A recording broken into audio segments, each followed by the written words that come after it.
আমি যতবারই নিজেকে নিয়ে স্বপ্ন দেখেছি ততবারই হেরে গিয়েছি। যখন আমি দিনের পর দিনগুলো মোবাইলেই নষ্ট করেছি তখন সময়ের মূল্যই বুঝতাম না। শুয়ে বসেই সকাল সন্ধে হয়ে যেত, কিন্তু আমার মা সবসময় ঘড়ির কাঁটার সাথে তালে তাল মিলিয়ে চলতো। আমার স্কুলের টাইম হতে হতেই টেবিলে খাবার রেডি থাকতো। কখনো সেই ভাত না খেয়েই স্কুলে চলে যেতাম।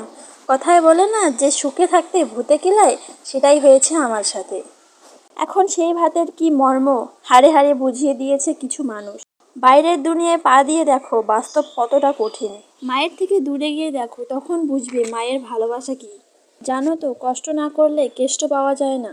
আর আমি এখন চাই আমার কষ্ট আসুক, আরও কষ্ট আসুক, দুঃখ না পেলে হয়তো কোনোদিনই নিজেকে বদলাতে পারতাম না। আমি নিজে জ্বলে নিজেকেই আলোকিত করতে চাই। আর আমি চাই আমার যেন কোনোদিনও আমার অহংকার না জন্মায়। অহংকার তারাই করে যারা হঠাৎ এমন কিছু পেয়ে যায় যা পাওয়ার যোগ্যতা তাদের আদেও ছিল না। সত্য কথা, উচিত কথা, ঠিক কথা বললে যদি কারো গা জ্বলে, গায়ে লেগে যায়, তার মানে আমি সঠিক জায়গায় এবং সঠিক কথা বলেছি। আমি মেয়েদের, মানে যারা এখনো বিয়ে করেনি, তাদের একটা কথা বলতে চাই। দেখো বোন, সময় পেলে মায়ের হাতে হাতে কিছু কাজ করো, দেখবে তোমার মা অনেক খুশি হবে।